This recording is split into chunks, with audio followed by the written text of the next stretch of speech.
Hi hello welcome back to my YouTube channel. ಎಲ್ಲರೂ ಹೇಗಿದ್ದೀರಾ? ಎಲ್ಲರೂ ಚೆನ್ನಾಗಿದ್ದೀರಾ ಅಂತ ಭಾವಿಸ್ತೀನಿ. ಸೊ ವೀಡಿಯೋಸ್ ಮಾಡಿಬಿಟ್ಟು ಆಲ್ಮೋಸ್ಟ್ 2 ಮಂತ್ಸ್ ಆಯಿತು ಅಂತ ಅಂದ್ಕೊತೀನಿ. ಲೈಕ್ 2 ಮಂತ್ಸಲ್ಲಿ ನಾನು ಮಾಡಬೇಕು ವೀಡಿಯೋಸ್ ಅಂತ ಇಂಟ್ರೆಸ್ಟೇ ಇರಲಿಲ್ಲ. ಆಮೇಲೆ ಅಂದ್ಕೊಂಡೆ ಸ್ಕ್ಯಾನ್ ರಿಪೋರ್ಟ್ಸನ್ನ ನೆಕ್ಸ್ಟ್ ಅನಾಮಲಿ ಇದೆಲ್ಲ ತೋರಿಸ್ತೀನಿ ಅಂದ್ಕೊಂಡಲ್ಲ. ಬಟ್ ಗೊತ್ತಲ್ಲ ಈ ಫೇಸ್ ಹೆಂಗಿರುತ್ತೆ ಅಂತ ತುಂಬಾ ಮೂಡ್ ಸ್ವಿಂಗ್ಸ್ ಇರುತ್ತೆ. ಮಾಡಬೇಕಂತ ಇಂಟ್ರೆಸ್ಟೇ ಬರಲಿಲ್ಲ ನನಗೆ. ತುಂಬ ಒಂಥರ ಅದನ್ನಿಸ್ತು. ಇವಾಗ ಲಾಸ್ಟ್ ನಾನು 9 ಮಂತ್ಸ್ ಎಂಟರ್ ಆಗಿದ್ದೀನಿ. ಇನ್ನೇನು 10-15 ಡೇಸಲ್ಲಿ ಬೇಬಿನ ಎಕ್ಸ್ಪೆಕ್ಟ್ ಮಾಡ್ಬೋದು ಅಂತ ಹೇಳ್ಬೋದು. ತುಂಬ ಎಕ್ಸೈಟೆಡ್ ಆಗಿದ್ದೀನಿ. ಆ್ಯಂಡ್ ದ್ಯಾಟ್ ಫೇಸು ತುಂಬ ಸ್ಟ್ರಾಂಗ್ ಆಗಿರಬೇಕು, ಮೆಂಟಲಿ ಫಿಸಿಕಲಿ ಎಲ್ಲನೂ ರೆಡಿ ಆಗಬೇಕು, ಪ್ರಿಪೇರ್ ಆಗಬೇಕು ಈ ಒಂದು ಮಂತಲ್ಲಿ.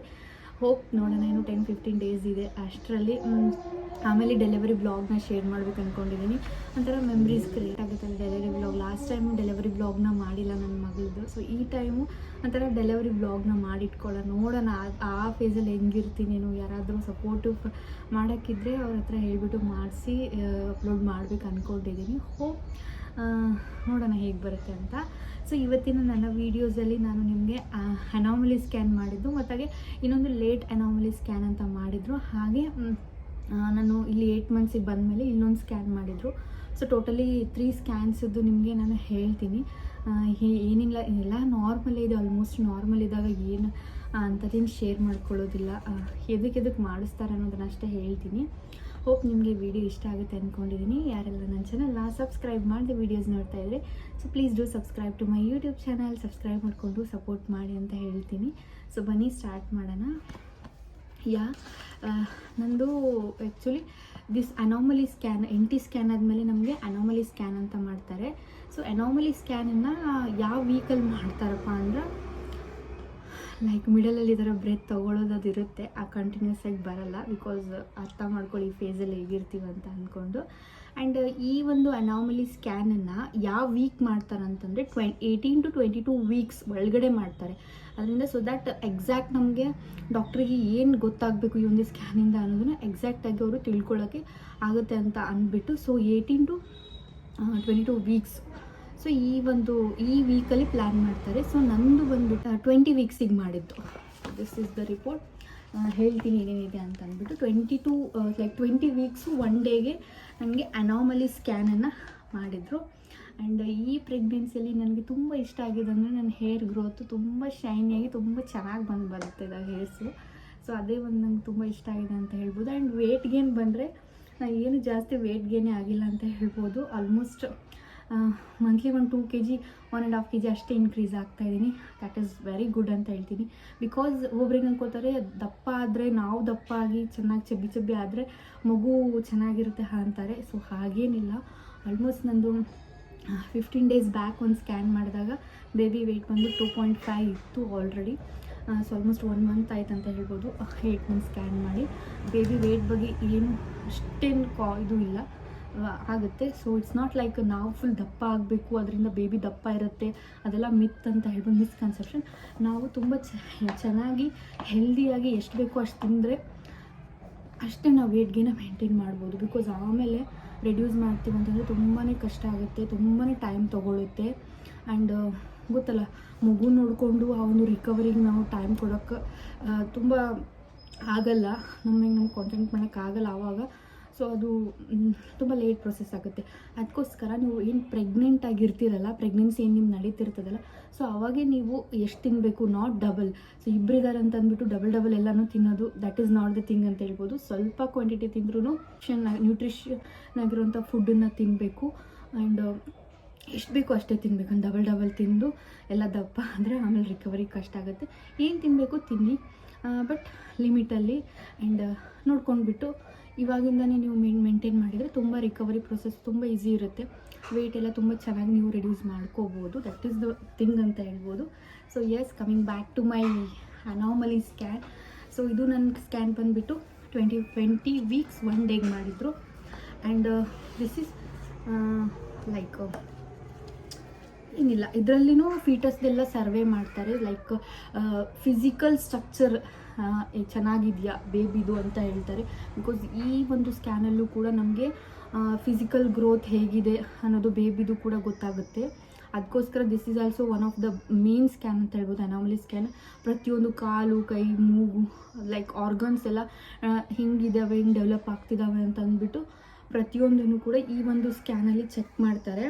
ಹಾಗೆ ವಾಟ್ರ್ ಎಷ್ಟಿದೆ, ಮಗುವಿನ ಸತ್ತ ನೀರು ಅನ್ನೋದು ಎಲ್ಲ ಚೆನ್ನಾಗಿದೆಯಾ ಅದನ್ನೆಲ್ಲನೂ ಕೂಡ ಈ ಒಂದು ಸ್ಕ್ಯಾನಲ್ಲಿ ನೋಡ್ತಾರೆ ಅಂತ ಹೇಳ್ಬೋದು. ಸೊ ನನ್ನ ಬಂದುಬಿಟ್ಟು ಫಸ್ಟ್ ಫೀಟಸ್ ಸರ್ವೆ ಕೊಟ್ಟಿದ್ರೆ ಆ್ಯಸ್ ಯೂಶ್ವಲ್. ಪ್ಲಾಸೆಂಟಾ ಬಂದುಬಿಟ್ಟು ನಂದು ಆ್ಯಂಟೀರಿಯರ್ ಇತ್ತು ಥ್ರೂಔಟ್. ಫಸ್ಟ್ ನಂದು ಆ್ಯಂಟೀರಿಯರ್ ಪ್ಲಾಸೆಂಟಾನೇ ಇದೆ. ಸ್ವಲ್ಪ ಜನಕ್ಕೆ ಚೇಂಜ್ ಆಗುತ್ತಂತಾರೆ, ಐ ಡೋಂಟ್ ನೋ, ಆ ಥರ ನನಗೆ ಎಕ್ಸ್ಪೀರಿಯೆನ್ಸ್ ಆಗಿಲ್ಲ. ಆ್ಯಂಟೀರಿಯರ್ ಪ್ಲಾಸೆಂಟಾನೇ ಇದೆ. And placenta ending 3 centimetre above the OS. So ಇದೂ ಇಂಪಾರ್ಟೆಂಟು. OS ಇಂದ ಎಷ್ಟು ಸೆಂಟಿಮೀಟರ್ ಪ್ಲಾಸೆಂಟಾ ಎಂಡ್ ಆಗುತ್ತೆ ಅನ್ನೋದನ್ನು ಚೆಕ್ ಮಾಡ್ತಾರೆ. That is also important. And ಲಿಕ್ವರ್ full ಸುತ್ತು ನೀರು ಹೇಳಿದ್ನಲ್ಲ ಅದೆಲ್ಲ ನಾರ್ಮಲ್ ಆಗಿರಬೇಕು. ಕಾರ್ಡಿಯಾಕ್ ಆ್ಯಕ್ಟಿವಿಟಿ ಗುಡ್ ಅಂತ ಹೇಳ್ತಾರೆ. ಆ್ಯಂಡ್ ಎಷ್ಟು ಬಂದಿತ್ತು ಫೀಟಲ್ ಹಾರ್ಟ್ ರೇಟ್ ಅಂತಂದರೆ 138 BPM ಬಂದಿತ್ತು. ಲೈಕ್ 5th ಮಂತ್ ಸ್ಕ್ಯಾನಲ್ಲಿ 138 BPM ಇತ್ತು. ಆ್ಯಂಡ್ ಫೀಟಲ್ ಬಯೋಮೆಟ್ರಿನೆಲ್ಲ ನೋಡ್ತಾರೆ ಅವರು, ಎಷ್ಟು ಇದು ಇದೆ ಅಂತಂದ್ಬಿಟ್ಟು ಈ ಥರ ಕೊಡ್ತಾರೆ ಒಂದು ಬಾಕ್ಸ್ ಹಾಕ್ಬಿಟ್ಟು, ಅದು ಒಂದು ತಿಂಗು. ಆ್ಯಂಡ್ ವೇಟು ಕೂಡ ಈ ಒಂದು ಅನಾಮಲಿ ಸ್ಕ್ಯಾನಲ್ಲಿ ವೇಟು ಚೆಕ್ ಮಾಡ್ತಾರೆ. ಸೊ 365 ಗ್ರಾಮ್ಸ್ ಇತ್ತಂತಲೇ ಹೇಳ್ಬೋದು ನನ್ನ ಒಂದು ವೇಟ್ ಅನ್ನೋದು, ಫೀಟಲ್ ವೇಟ್ ಬಂದುಬಿಟ್ಟು. ಸೊ ಎಲ್ಲನೂ ಚೆಕ್ ಮಾಡಿಬಿಟ್ಟು BPD, HC, AC, FL ಎಲ್ಲ ನೋಡಿಬಿಟ್ಟು ಒಂದು ಆ್ಯಾವ್ರೇಜ್ ಆಗಿ 365 ಗ್ರಾಮ್ ಇತ್ತು ಆವಾಗ 5th ಮಂತಲ್ಲಿ. ಸ್ಕ್ಯಾನ್ ರೇಟ್ 20 ವೀಕ್ಸಲ್ಲಿ ಅಷ್ಟಿತ್ತು. ಆ್ಯಂಡ್ ಫೀಟಲ್ ಅನಾಟಮಿ ಏನಂದರೆ intracranial structures appears very normal, spine appear normal, cardiac ಎಲ್ಲ ಚೇಂಬರ್ಸ್ ಎಲ್ಲ ನಾರ್ಮಲ್ ಆಗಿದೆ, ಕಿಡ್ನಿ, ಸ್ಟಮಕ್ಕು, ಬ್ಲ್ಯಾಡರ್ ಅದೆಲ್ಲ ಚೆಕ್ ಮಾಡಿದಾಗ ಎವ್ರಿಥಿಂಗ್ ಈಸ್ ನಾರ್ಮಲ್ ಅಂತ ಬಂತು. ಸೊ ದಿಸ್ ಈಸ್ ಏನಿಲ್ಲ ಅನಾಮಲಿ ಸ್ಕ್ಯಾನ್, ವೆರಿ ಸಿಂಪಲ್. ಅದರಲ್ಲೆಲ್ಲ ಸ್ಟ್ರಕ್ಚರ್ಸು ಎಲ್ಲ ನೋಡಿಬಿಟ್ಟು ನಾರ್ಮಲ್ ಇದೆಯಾ ಹೇಗಿದೆ ಅನ್ನೋದನ್ನು ಹೇಳ್ತಾರೆ ಅಂತ ಹೇಳ್ಬೋದು. This is my anomaly scan.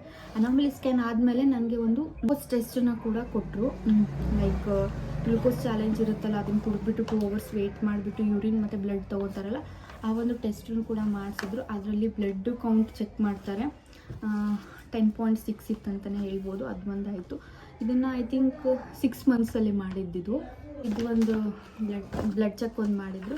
ಅದಾದಮೇಲೆ ನಾನು ಅಂದ್ಕೊಂಡೆ 7 ಮಂತ್ಸಿಗೆ ಗ್ರೋತ್ ಸ್ಕ್ಯಾನ್ ಮಾಡ್ತಾರಂತ ಅಂದ್ಕೊಂಡೆ. ಲೈಕ್ ಇರುತ್ತಲ್ಲ, NT ಸ್ಕ್ಯಾನ್ ಆದಮೇಲೆ ಒಂದು ಅನಾಮಲಿ ಆದಮೇಲೆ ಒಂದು ಗ್ರೋತ್ ಸ್ಕ್ಯಾನ್ ಇರುತ್ತೆ, ಆಮೇಲೆ 9 ಮಂತ್ಸ್ ಸ್ಕ್ಯಾನ್ ಇರುತ್ತೆ, ಈ ಥರ ಪ್ರೊಸೆಸ್ ಇರುತ್ತೆ ಅಂತ ಅಂದ್ಕೊಂಡಿದ್ದೆ. ಬಟ್ ಅವರು ನನಗೆ ಅವರಲ್ಲಿ ಇವಾಗ ಲೇಟ್ ಅನಾಮಲಿ ಅಂತಲೂ ಮಾಡ್ತಾರಂತೆ. ಅಂದರೆ ಎಂಡ್ ಆಫ್ ಅಂದರೆ 7 ಮಂತ್ಸಲ್ಲೇ ಮಾಡಿದ್ರು ಇದು ನನಗೆ. ನಾನು ಕೇಳಿದೆ ಗ್ರೋತ್ ಸ್ಕ್ಯಾನ್ ಮಾಡ್ತೀರಾ ಅಂತಂದರೆ, ಇಲ್ಲ ಲೇಟ್ ಅನಾಮಲಿ ಅಂತ ಮಾಡ್ತೀವಿ ಅಂತ ಅಂದ್ಬಿಟ್ಟು ಲೇಟ್ ಅನಾಮಲಿ ಸ್ಕ್ಯಾನ್ ಮಾಡಿದರು. ಈ ಒಂದು ಸ್ಕ್ಯಾನ್ ಬಂದು ನನಗೆ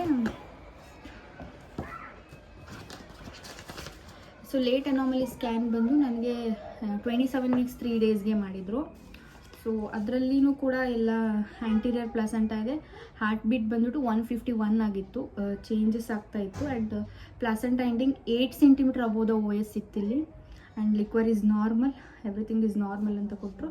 ಆ್ಯಂಡ್ ಫೀಟಲ್ ವೇಟ್ ಬಂದುಬಿಟ್ಟು ಎಷ್ಟು 1 kg 100 ಗ್ರಾಮ್ ಬಂದಿತ್ತು. ಸೊ 1 kg 100 ಗ್ರಾಮ್ ಬಂದಿತ್ತು. ಆ್ಯಂಡ್ ಎಲ್ಲ ಅವೆಲ್ಲ ಚೆಕ್ ಮಾಡಿದರು. ಸೇಮ್ ಏನು ಅನಾಮಲಿಯಲ್ಲಿ ಮಾಡಿದ್ರು ಅದನ್ನೇ ಮತ್ತೆ ರಿಪೀಟ್ ಮಾಡಿದರು. ಏನಕ್ಕೆ ಮಾಡಿದ್ರು ಗೊತ್ತಿಲ್ಲ, ಲೇಟ್ ಅನಾಮಲಿ ಅದನ್ನೇ ಚೆಕ್ ಮಾಡಿಬಿಟ್ಟು ಎವ್ರಿಥಿಂಗ್ ಈಸ್ ನಾರ್ಮಲ್, ಫೈನ್ ಅಂತ ಹೇಳಿದರು. ದಿಸ್ ಈಸ್ ಮೈ ರಿಪೋರ್ಟ್ ಅಂತ ಹೇಳ್ಬೋದು. ಇಷ್ಟೇ ಅಲ್ಲಿ ಮಾಡಿಸಿರೋದು. ಸೊ ಅದಾದಮೇಲೆ ನಾನು ಇಲ್ಲಿ ಅಮ್ಮನ ಮನೆಗೆ ಊರಿಗೆ ಬಂದಮೇಲೆ ಇಲ್ಲಿ ಅವರು 8 ಮಂತ್ಸಲ್ಲಿ ನಾನು ಹೋದೆ ಚೆಕಪ್ಪಿಗೆ. ಸೊ ಹೋದಾಗ ಅವರು ಒಂದು ಸ್ಕ್ಯಾನ್ ಮಾಡಿ ನೋಡ್ತೀವಿ ಅಂತ ಅಂದ್ಬಿಟ್ಟು ನಾರ್ಮಲಾಗಿ ಒಂದು ಸ್ಕ್ಯಾನ್ನ ಮಾಡಿದರು. ಸೊ ಅದು ರಿಪೋರ್ಟ್ ಬಂದುಬಿಟ್ರೆ ಅದರಲ್ಲೂ ಕೂಡ ನಂದು ವೇಟ್ ಬಂದು 64 kg ಇತ್ತು. ಆ್ಯಂಡ್ ಇದರಲ್ಲಿ ಕೂಡ ಪ್ಲಾಸೆಂಟಾ ಆ್ಯಂಟೀರಿಯರ್ ಇತ್ತು. ಆ್ಯಂಡ್ ಹಾರ್ಟ್ ಬೀಟ್ ಬಂದುಬಿಟ್ಟು ಲೈಕ್ 138 ಆಗಿತ್ತು. 138 ಆಗಿದೆ 8th ಮಂತ್ ಸ್ಕ್ಯಾನಲ್ಲಿ. ತುಂಬ ವೇರಿ ಆಗ್ತಾನೆ ಇದೆ ನಂದು. ಸೊ ಇದರಲ್ಲಿ ಎಲ್ಲನೂ ಚೆಕ್ ಮಾಡಿ ಎವ್ರಿಥಿಂಗ್ ಈಸ್ ನಾರ್ಮಲ್, ಫೈನ್ ಅಂತಲೇ ಹೇಳಿದರು. ಅದೇನಿಲ್ಲ. ಸೊ ಇಷ್ಟು ನನ್ನ ಒಂದು ರಿಪೋರ್ಟ್ಸ್ ಅಂತ ಹೇಳ್ಬೋದು. ಎಲ್ಲ ನಾರ್ಮಲ್ ಇರೋದ್ರಿಂದ ನಾನು ಏನು ವೀಡಿಯೋ ಮಾಡೋಕ್ಕೂ ಅಷ್ಟು ಇಂಟ್ರೆಸ್ಟ್ ಬರಲಿಲ್ಲ. ಇರಲಿ ಬಿಡು ನಾನು ಅಂತ ಅಂದ್ಬಿಟ್ಟು ಡೆಲಿವರಿ ಬ್ಲಾಗ್ನ ಮಾಡಬೇಕಂತ ತುಂಬ ಆಸೆ ಇದೆ. ಸೊ ನೆಕ್ಸ್ಟು ನಾನು ಇನ್ನೂ ಒಂದು ವೀಡಿಯೋ ಮಾಡ್ಬೇಕು ಅಂದ್ಕೊಂಡಿದ್ದೀನಿ. ಪ್ರೆಗ್ನೆನ್ಸಿ C-section ಆಗಿರೋದ್ರಿಂದ ನಾನು ಸೆಕೆಂಡ್ ಇದಕ್ಕೂ C-sectionಗೆ ಹೋಗ್ತಾ ಇದ್ದೀನಿ. Because C-section is not on easy. ತುಂಬ ಸ್ಟ್ರಾಂಗ್ ಆಗಿರಬೇಕು, ಅದಕ್ಕೂ ಫಿಸಿಕಲಿ, ಮೆಂಟಲಿ ಪ್ರತಿಯೊಂದು ಸ್ಟ್ರಾಂಗ್ ಆಗಿರಬೇಕು. ಏನು C-section ಏನು ಈಸಿ ಅಂತ ಅಂದ್ಕೊತೀನಿ, ನೋ, ಇಟ್ಸ್ ನಾಟ್ ಈಸಿ. ತುಂಬ ಸ್ಟ್ರಾಂಗು, ತುಂಬ ಫಿಸಿಕಲಾಗಿ ಸ್ಟ್ರಾಂಗ್ ಆಗಿರಬೇಕು. ರಿಕವರಿಗೂ ನಾವು ಅಷ್ಟೇ ಟೈಮ್ ಕೊಡಬೇಕು. ಸ್ಟ್ರಾಂಗ್ ಆಗಿದ್ದು ನಾವು ಮಾಡಿಸ್ಕೊತೀವಿ ಅಂತ ಒಂದು ವಿಲ್ ಪವರ್ ಇದ್ದರೆ ಏನು ಬೇಕಾದ್ರೂ ಮಾಡಿಸ್ಕೋಬೋದು. ಹೆದ್ರಕ್ಕೆ ಹೋಗ್ಬಿಡಿ. ಯಾರೆಲ್ಲ ಪ್ರೆಗ್ನೆಂಟ್ ಇದ್ದೀರಂತಂದು ನೀವು ಎಷ್ಟು ಸ್ಟ್ರಾಂಗ್ ಆಗಿರ್ತೀರೋ ಅಷ್ಟು ನಿಮ್ಮದು ರಿಕವರಿ ಪೀರಿಯಡು ಬೇಗನೆ ಆಗುತ್ತೆ ಅಂತ ಹೇಳ್ಬೋದು. ಬಿಕಾಸ್ ಡೆಲಿವರಿ ಯಾವುದೇ ಆಗಿರಲಿ ತುಂಬ ಸ್ಟ್ರಾಂಗ್ ಆಗಿದ್ದಾಗ ನಮ್ಮ ರಿಕವರಿ ಪೀರಿಯಡು ಕೂಡ ಬೇಗನೆ ಆಗುತ್ತೆ ಅಂತ ಹೇಳ್ಬೋದು. ತುಂಬ ವೀಕಾಗಿ ಯೋಚನೆ ಮಾಡ್ತಾ ನಾವು ಅದ್ರ ಬಗ್ಗೆ ಇದು ಮಾಡಿದಾಗ ಟೈಮ್ ತುಂಬಾ ತಗೊಳ್ಳುತ್ತೆ. ಏನೇ ಆಗಲಿ, ಯಾವ ಬೇಬಿನೇ ಆಗಲಿ ಅದನ್ನು ಕೂಡ ಅಕ್ಸೆಪ್ಟ್ ಮಾಡಿ we have to be very strong. ಯಾಕೆಂದರೆ ನಾನು ಸಿ ಸೆಕ್ಷನ್ ಆಫ್ ಮಾಡೋದ್ರಿಂದ ಸಿ ಸೆಕ್ಷನ್ ಆದಮೇಲೆ ನಮಗೆ ಒಂದು ರಿಕವರಿಗೆ ಒಂದಿಷ್ಟು ಪ್ರಾಡಕ್ಟ್ಸ್ನ ತರಿಸಿದ್ದೀನಿ ನಾನು. ಸೊ ಅವೆಲ್ಲ ಪ್ರಾಡಕ್ಟ್ಸು ಹೇಗೆ ಎಲ್ಲಿ ತರಿಸ್ಬೋದು, ಹೇಗೆಲ್ಲ ಯೂಸ್ಫುಲ್ ಆಗ್ತಾವೆ ಅನ್ನೋದನ್ನು ಅದೊಂದು ವಿಡಿಯೋ ಮಾಡಬೇಕಂತ ಅಂದ್ಕೊಂಡಿದ್ದೀನಿ.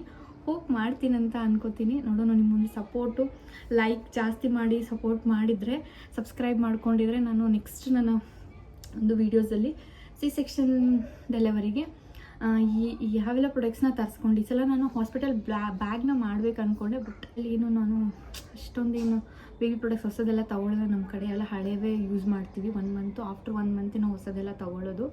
ಸೊ ಅದಕ್ಕೋಸ್ಕರ ಅದೇನು ಅಷ್ಟು ನಂಗೆ ಇಂಟ್ರೆಸ್ಟ್ ಇಲ್ಲ. ಬಟ್ ಇನ್ನೊಂದು ಡಿಫ್ರೆಂಟ್ ಆಗಿರೋ ವೀಡಿಯೋ ಮಾಡಬೇಕು ಅಂದ್ಕೊಂಡು ಆಮೇಲೆ ನಮಗೆ ಹೆಂಗೆ ರಿಕವರಿಗೆ ಏನೆಲ್ಲ ಪ್ರಾಡಕ್ಟ್ಸ್ ಯೂಸ್ ಆಗ್ತವೆ, ಲೈಕ್ ಫೀಡಿಂಗ್ ಪಿಲ್ಲೋ ಇರ್ಬೋದು, ಬೆಲ್ಟ್ ಇರ್ಬೋದು, ಮತ್ತು ಬ್ರಾಸ್ ಯಾವೆಲ್ಲ ಯೂಸ್ ಮಾಡ್ಬೋದು, ಹೆಂಗೆ ಪೋಶ್ಚರ್ ಹೆಂಗಿರಬೇಕು ಅದ್ರ ಬಗ್ಗೆ ಒಂದು ಮಾಡಬೇಕಂತ ಅಂದ್ಕೊಂಡಿದ್ದೀನಿ.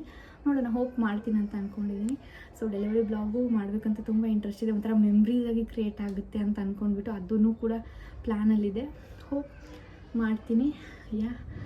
ಇಷ್ಟು ನನ್ನ ಪ್ರೆಗ್ನೆನ್ಸಿ ಅಪ್ಡೇಟ್ ಅಂತ ಹೇಳ್ಬೋದು. ತುಂಬ ಚೆನ್ನಾಗಿದೆ, ತುಂಬ ನಾರ್ಮಲ್ ಆಗಿದ್ದೀನಿ.